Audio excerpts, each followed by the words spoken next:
Hər vaxtınız xeyir dəyərli izləyicilər. Bu videomuzda 6-cı sinif Yeni Azərbaycan dili dərsliyinin sonuncu səhifələrinin tapşırıqlarını paylaşacağım sizlər üçün. Səhifə 92 və 93-ü əhatə edən bu tapşırıq ümumilikdə kitabın yekun tapşırıqlarıdır. Bütün tapşırıqların bir-bir hər birinin izahlarını kanalda paylaşmışam. Daxil olaraq istədiyiniz hissəyə baxa bilərsiniz. Kanala abunə olaraq paylaşılan bu videolardan ödənişsiz olaraq faydalanmaq olar. Abunə olun ki, hər bir videomuzdan, yəni növbəti ildən 7-ci siniflərin paylaşımlarından da faydalana biləsiniz. Keçək ilk sualın izahına.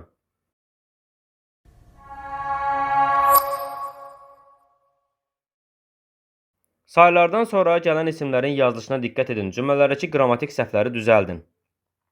Uşaqlar bir sıra tapşırığı yenidən yazdılar. Bir sıra sayından sonra gələn isim cəmdə olmalıdır. Burada tapşırıqlar yazılmalıdır. Yəni bir sıra tapşırıqları bu formada olmalı cümlə. Azadlıq meydanına bir çox insan toplaşmışdı. Bir çox sayından sonra gələn insan mütləq cəmdə olmalıdır. Ona görə də burada bir çox insanlar yazılmalıdır. Bu işdə xeyli insanların zəhməti var idi. Xeyli sayından sonra gələn insan təkdə olmalıdırlar. Burada səhvdir. Ona görə də cümlə necə olmalıdır? Xeyli insanın zəhməti var idi. Az adamlar var ki, həqiqəti deməkdən çəkinmir. Az sayından sonra gələn adam təkdə olmalıdırlar, olmaz. Ona görə burada az adam var ki, həqiqəti deməkdən çəkinmir. Bu formada yazılmalıydı. 2. Verilmiş sözləri həm isim, həm də numarativ söz kimi cümlədə işlədib yazın. Stəkan, yeşik, kisə, daha doğrusu göz. Bunları həm isim, həm də numarativ kimi işlətməyimizi istəyir bizdən. Gəlin indi işlədək onu. Gəlin bu hissəyə qeyd eləyək. Məsələn, stəkan. Birinci isim yazaq, sonra numarativ söz kimi. Məsələn, stəkan yerə düşüb qırıldı. Ya da qısa yazıram. Stəkan yerə düşdü. Burada olur isim. Numarativ söz kimi yaza bilərəm ki, bir stəkan su içdim. Burada olur numarativ söz. Birinci isim, ikinci numarativ söz. Yeşik sözü isim kimi bir qoyub yazıram. Məsələn, qırmızı yeşikdə alma var. 2. Yeşik sözünü numarativ söz kimi 3 yeşik alma aldım. Bu da oldu numarativ söz kimi. Daha sonra bunu qeyd elədiksə, buranı təmizləyib digər sözləri haqqında yazaq. Kisə sözünü. Məsələn, kisənin ağzı cırıldı. Burada oldu isim kimi. Bir də yazaq. Məsələn, 2 kisə un gətirdilər. Burada oldu numarativ söz kimi. Göz sözü. Mənim gözüm tutaq ki, mavidir. Daha sonra göz sözünü numarativ kimi 3 göz otaqda yaşayırıq. Bu formada olar numarativ söz kimi. Keçirin növbəti tapşırığa. Tamamlıqları seçin. İsmin hansı halında olduğunu müəyyən edin. Buranı təmizləyək. Uşaqlar bağçadan bir dəstə gül dərdilər. Dərdilər kim? Uşaqlar. Haradan? Bağçadan. Nə dərdilər? Gülü dərdilər. Burada tamamlıq güldür. Tamamlığı seçirik. İsmin hansı halında olduğunu təsirli halındadır. Yazırıq burada gül tamamlıqdır. İsmin təsirli halındadır. Təsirlik hal. Balıqçı vedrədəki xırda balıqları ona verdi. Verdi kim? Balıqçı. Nəyi? Balıqları. Kimə? Ona. Hansı balıqları? Xırda. Hansı vedrədəki? Deməli, burada nə var? 2 dənə tamamlıq var. Biri balıqlarıdır, digəri onadır. Ona görə burada yazırıq balıqları. Bu təsirlik halda olan tamamlıqdır. Yazırıq təsirlik. Bir də ona. Ona söz də yönlü halda olan tamamlıqdır. Şərtdə də deyir tamamlıqları seçin. Biz qamışdan daxma qurduq. Nə etdik? Qurduq. Kim? Biz. Nəyi qurduq? Daxmanı. Nədən? Qamışdan. Deməli, 2 dənə yenə tamamlıq var. Qamışdan sözü yazırıq burada. Qamışdan. İsmin çıxışlıq halındadır. Çıxışlıq. Daxma qurduq, daxmanı qurduq. Bu da yenə təsirli haldadır. Qeyri-müəyyən təsirlikdir. Təsirlik. Güllə daxmaya qeyri-müəyyən təsirlik də yaza bilərsiniz tam açıqlaması ilə. Uşaqlar bu xəbəri Samirdən eşitmişdilər. Eşitmişdilər uşaqlar. Nəyi? Xəbəri. Kimdən? Samirdən. Hansı xəbəri? Bu xəbəri. Bu cümlədə 2 dənə tamamlıq var. Biri xəbəri ifadəsidir. Xəbəri təsirli haldadır. Samirdən. Bu da çıxışlıq haldadır. Çıxışlıq. Bu formada biz tamamlıqları müəyyənləşdirib hansı halda olduqlarını qeyd edə bilərik. Keçirik növbəti tapşırığa 4. Tamamlıqları və onların ifadə vasitələrini müəyyənləşdirin. Eyni tipli bir tapşırıqdır. Məhəmməd bu hadisəni heç kimə danışmadı. Danışmadı. Məmməd heç kimə tamamlıqdır kimə?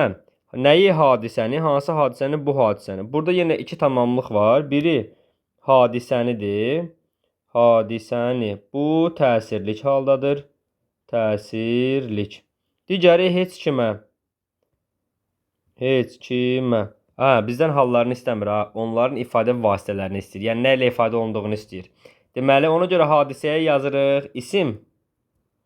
Heç kimə yazırıq əvəzlik. Daha dəqiq olaraq. Səhnəyə üçüncüləri dəvət etdilər. Dəvət etdilər. Kimi üçüncüləri? Haraya? Səhnəyə. Burada üçüncüləri tamamlıqdır. Yazırıq üçüncüləri. Üçüncü sıra saydım. Yəni sayla ifadə olunmuş tamamlıq var.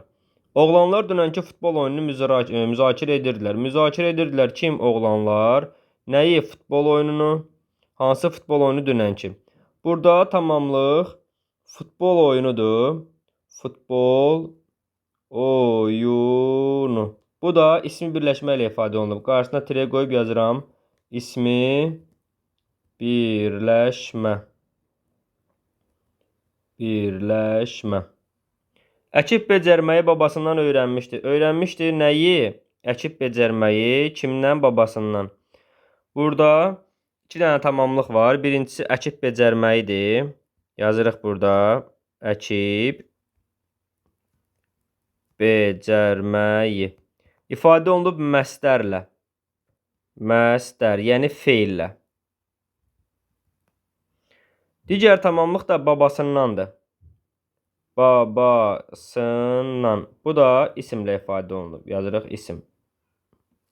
Bu formada 4-cü tapşırıqda həll eləmiş olarıq. Keçirik 5-ə. Cümlələrdəki neft sözü ismin hansı halındadır? Uyğunluğu müəyyən edin. Adlıq, qeyri-müəyyən, yiyəlik və qeyri-müəyyən təsirlik. Bu ərazi neft yataqları ilə zəngindir. Yəni neftin yataqları ilə zəngindir. Bu qeyri-müəyyən, yiyəlik haldadır. 2-yə uyğun gəlir. Ölkəmiz hər il milyonlarla ton neft ixrac edir. Nefti ixrac edir. Bu qeyri-müəyyən təsirlik haldadır. Daha sonra neft Azərbaycanın əsas sərvətlərindən biridir. Nə? Neft. Burada isə adlıq haldadır. Deməli, sırası ilə 1C, 2A, 3B. Düzgün cavabımız olacaq. 6. Cümlələrdə təyinləri müəyyən edin, cədvəli tamamlayın. Baxaq, Səttar Bəhlulzadə məşhur rəssamdır. Rəssamdır kim? Səttar Bəhlulzadə necə rəssamdır? Məşhur. Təyin, sualı, ifadə vasitəsi aid olduğu cümlə özvü. Təyinimiz burada məşhur sözüdür. Yazırıq bura məşhur. Sualı, necə rəssamdır? İfadə vasitəsi məşhur necə sifətdir bu? Aid olduğu cümlə özvü xəbərə aiddir. Baxın. Məşhur rəssamdır, xəbərə aiddir. Rübabə dəri gödəkçəni sevə-sevə geyinirdi. Geyinirdi kim? Rübabə. Nəyi gödəkçəsini? Hansı gödəkçəsini? Dəri. Necə nəcür? Sevə-sevə. Burada təyinimiz dəri sözüdür. Dəri sözünün sualı hansı gödəkçəni? hansı sualına cavab verir? Daha sonra ifadə vasitəsi dəri isimdir. Cümlədə sifətləşib hansı sualına cavab verib? Aid olduğu cümlə üzvü dəri gödəkcə isminə aiddir. Olimpiyada qalib gələn şagirdlər mükafat aldılar. Nə etdilər? Mükafat aldılar. Kim? Şagirdlər. Hansı şagirdlər? Olimpiyadada qalib gələn. Burada təyin biraz uzun olacaq. Olimpiyadada qalib gələn. Sual olur hansı? Elə xətt çəkək, ayıraq. Hansı sualına cavab verir? İfadə vasitəsi fe'li birləşmə. Fe'li birləşmə. Yəni fe'li sifət tərkibidir. Aid olduğu cümlə üzvü şagirdlərə aiddir. Şagird də isimdir. Kitabxanaçı yeni kitabları yuxarı rəflərə düzdü. Düzdü kim? Kitabxanaçı. Nəyi? Kitabları. Hansı kitabları? Yeni kitabları. Deməli, yuxarı rəflərə. Bax, hansı rəfləri? Yuxarı. Burada iki dənə təyin var. Biri yenidir. Digəri yuxarıdır. Yuxarı. Yuxarı biraz yuxarıdan yazaq. Yerləşməyəcək. Deməli, yeni, biraz sıx yazım. Yuxarı. Yeni kitabları. Hansı kitabları? Hansı sualına cavab verir? Yuxarı rəflərə düzdür. Hansı rəflərə düzdür? Bu da hansı sualına cavab verir? Daha sonra ifadə vasitəsi yeni sözü sifətdir. Yuxarı sözü zərfdir. Aid olduğu cümlə üzvü. Yeni kitabları. Cümlə özvü. Biz burada hələ isim yazmışıq axı. Bizdən cümlə özvü istəyir. Əvvəlkilər də yanlış yazmışıq. Gəlin onları düzəldək hər birini. Deməli, baxın, birinci cümlədə məşhur rəssamdır xəbərinə aiddir. İkinci cümlədə dəri təyini aid gödəkçəsini tamamlığa aiddir. Baxın, burada səhv yazmışıq. Cümlə özvünü istəyir bizdən, nitq hissəsini yox. Tamamlığa aiddir. Burada olimpiyada qalib gələn şagirdlər mübtədasına aiddir. Mübtəda. Daha sonra yeni kitabları bu tamamlığa aiddir. Tamamlıq. Və yuxarı rəflərə düzdür. Burada nəyə düzdür? Rəflərə düzdür. Bu da tamamlıqdır. İkisi də tamamlığa aiddir. Bu formada 6-cı sualı cavablandırmış olaraq. Və keçirik 7-yə. Cümlələrdəki zərfliklərin sualını, növünü və ifadə vasitələrini müəyyən edin. Quş yem gətirmək üçün yuvasından uçdu. Nə etdi? Uçdu. Nə quş? Nə məqsədlə yem gətirmək üçün? Buradakı zərflik yem gətirmək üçündür. Yazırıq bura. Yem gətirmək üçün. İndi bunun sualı nə məqsədlə və birinci sualını yazırıq. Nə məqsədlə sualına cavab verir. Növü yazırıq məqsəd. Çünki nə məqsədlə sualına cavab verir. Məqsəd zərfliyidir. Məqsəd zərfliyi. Və daha sonra ifadə vasitəsi məsdər tərkibi qoşma ilə işlənib. Yazırıq burada. Məsdər tərkibi üstə gəlinsin qoşma. Bu formada birinci cümləni cavablandıra bilərik. Daha sonra keçirik ikinci cümləyə. Buranı təmizləyirəm. Sevda xəstələndiyi üçün dərsə gəlməmişdi. Gəlməmişdi kim? Sevda. Nə səbəbə xəstələndiyi üçün? Buradakı zərflik də səbəb ifadə eləyir. Deməli, birinci yazırıq sualı. Nə səbəbə? Nə səbəbə? Bu arada, baxın, birinci cümlədə biz nə məqsədlə sualını veririk, düzdürmü? Nə səbəbə və nə məqsədlə sualları hər ikisi birlikdə niyə sualı da ola bilər. Yəni, niyə yuvasından uçmuşdu deyə bilərik. Burada xəstələndiyi üçün dərsə gəlməmişdi, niyə gəlməmişdi də demək olar. Yəni, hər iki sual doğrudur. Niyə də demək olar. Daha sonra deyək ki, növünü, zərfliyin növü biz burada deyirik ki, səbəb zərfliyi. Elə nə səbəbə sualından bilinir. Səbəb zərfliyi və ifadə vasitəsi fe'li sifət üstəgəl qoşma. Fe'li sifət xəstələndiyi üçünlə, yəni qoşma ilə işlənmişdir. Bu formada cavablandıra bilərik.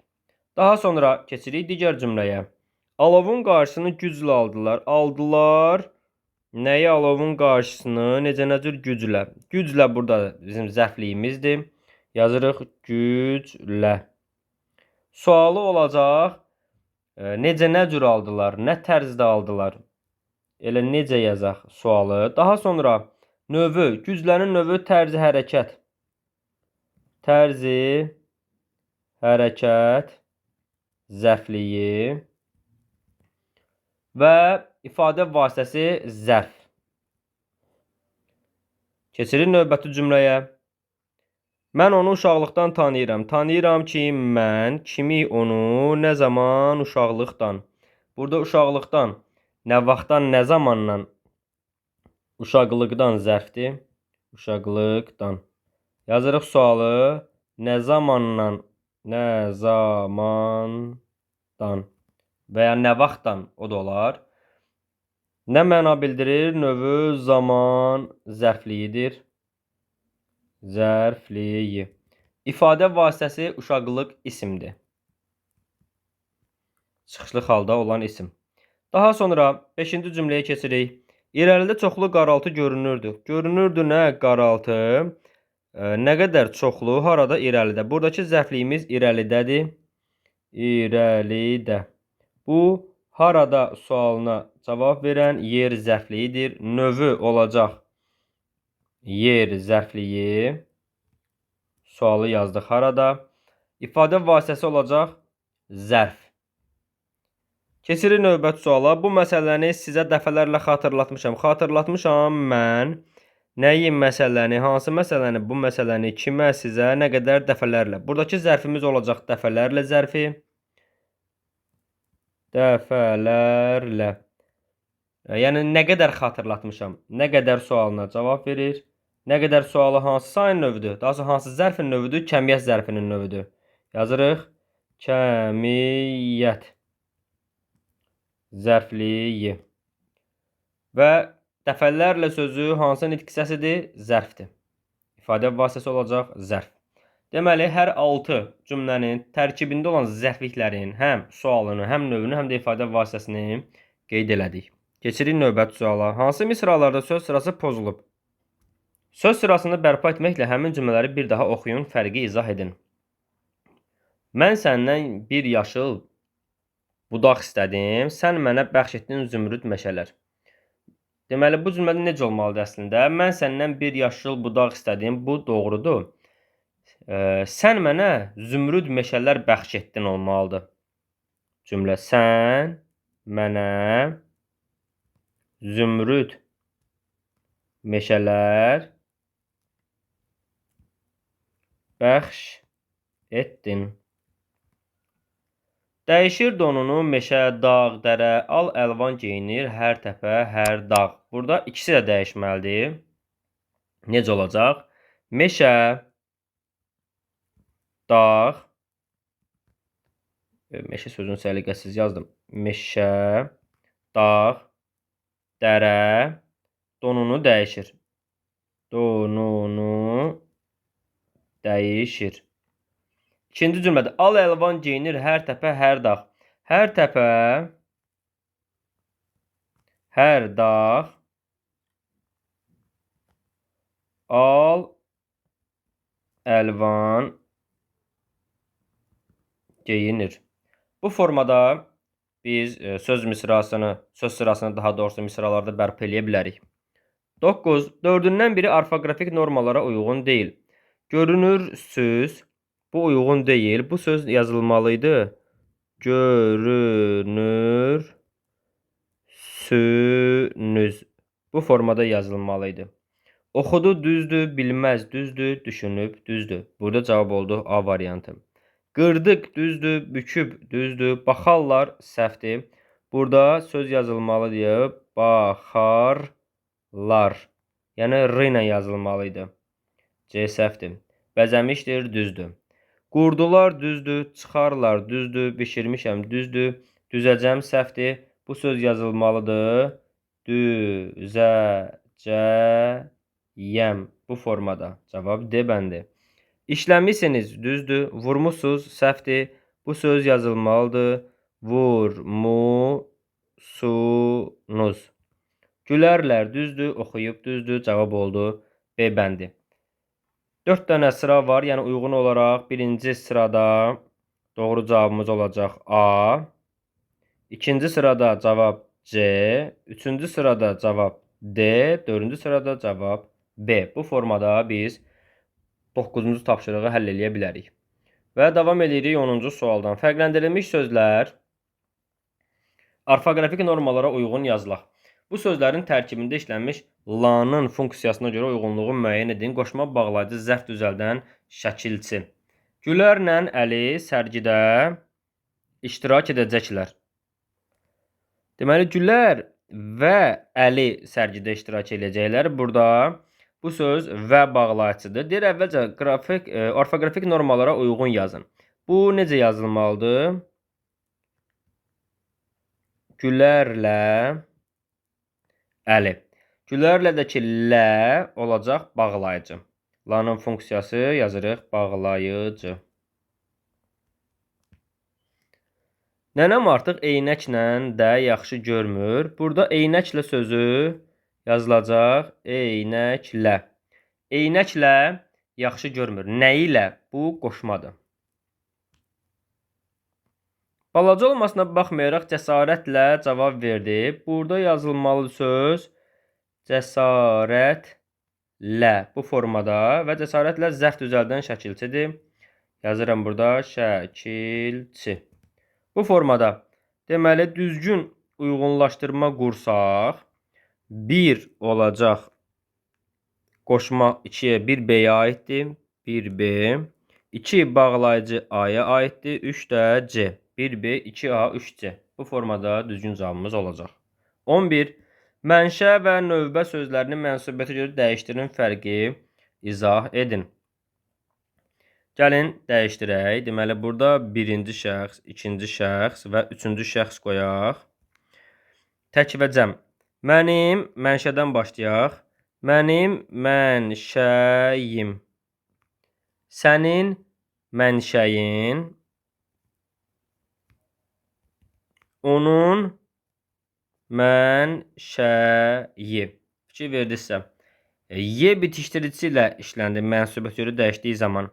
Mənbə sözünü, növbə sözünü daha doğrusu verib bizə. Növbə sözünü dəyişdirək. Mənim növbəm, sənin növbən, onun növbəsi.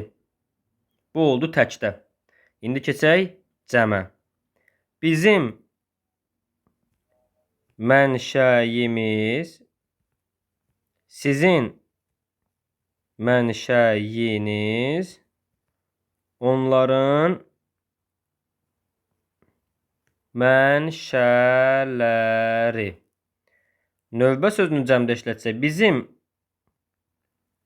növbəmiz, sizin növbəniz, onların növbələri.